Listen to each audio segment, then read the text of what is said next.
Alors, une petite précision concernant la stratégie une table par classe concrète, c'est que puisque on ne peut pas utiliser une génération de clés automatique avec GenerationType.auto ou bien GenerationType.identity, on a différentes solutions parmi lesquelles chercher la spécificité selon le GBD choisi. Par exemple, ici avec MySQL, on a une annotation supplémentaire, on a un type supplémentaire sur l'annotation stratégique qui est l'annotation table qu'on peut utiliser.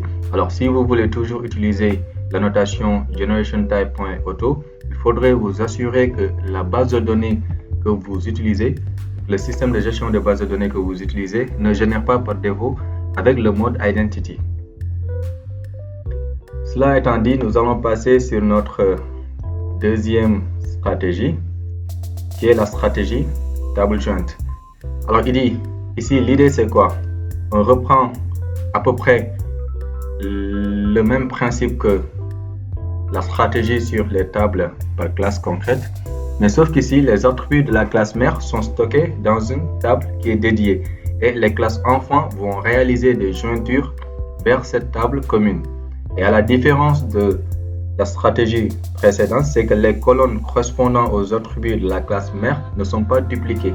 Donc si vous vous rappelez, donc, dans la précédente stratégie, ici les colonnes qui étaient représentées par la classe mère étaient dupliquées.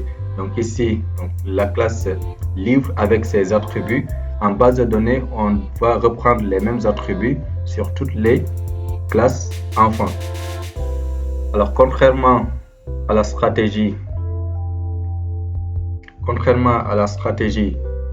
Table Joint, donc ici, nous allons réaliser une jointure entre les différentes tables et la classe mère. Donc la classe mère va garder ces colonnes et sera représentée en base de données, et les classes filles aussi vont réaliser des jointures à travers des clés, donc des clés étrangères vers la table mère. Donc nous allons voir comment est-ce qu'on peut coder.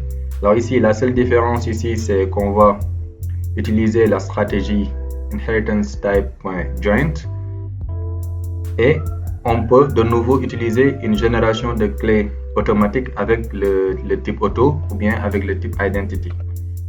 Et c'est tout. On n'a aucune autre modification à faire, même sur les classes filles. Alors on peut utiliser une annotation primary key join column pour justement personnaliser la clé primaire, mais on n'en a pas besoin. Alors ici je retourne sur mon IntelliJ. Avant ça, je supprime les tables qui étaient créées avec la précédente stratégie, soit de mieux voir qu'est-ce qui se passe en base de données. Donc maintenant je n'ai plus de table. Donc je reviens ici sur ma classe livre, et tout ce que j'ai à faire c'est changer ici avec la stratégie joint. Ici j'ai la possibilité de mettre séquence, je peux mettre identity, je peux mettre auto. Il n'y a pas de restriction concernant le type de la génération automatique de la clé primaire. Alors il ne peut pas y avoir de conflit puisque les tables enfants, donc les tables des classes filles, vont réaliser des jointures vers la classe mère.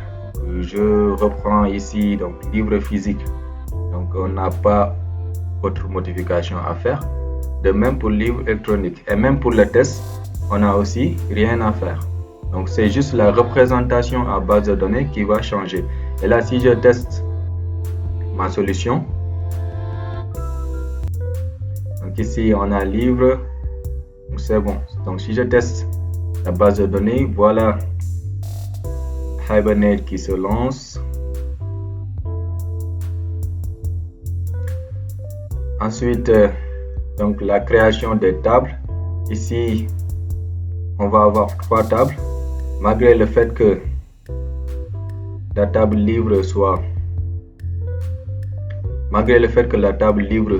de type abstract. Donc on a une représentation à base de données de la table livre, ensuite la table livre électronique et la table livre physique. La classe parent et les classes filles sont toutes représentées en base de données avec leurs tables respectives. Donc, nous avons les différentes insertions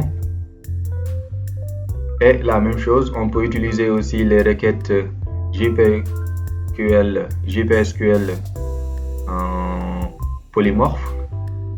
Donc ici la même chose, rien n'a changé et on récupère les données en précisant uniquement le type de la classe mère et JPA va se charger de récupérer le type réel des entités dans les entités qu'on veut créer. Alors ici on a nos livres électroniques, donc rien n'a changé. Si on regarde par contre dans notre base de données, on va voir une représentation de 3 tables au lieu de 2 et on va voir qu'il va exister des jointures entre les tables. Donc ici table, ici j'ai 3 tables, la table livre électronique et livre physique. Donc si je regarde ici le code SQL, donc ici on a l'ID et pour les classes livre électronique, donc vous voyez qu'on a aussi des clés étrangères. Donc ici le ID, c'est en fait une clé étrangère vers la table livre. C'est la même chose aussi pour livre physique. Et si je regarde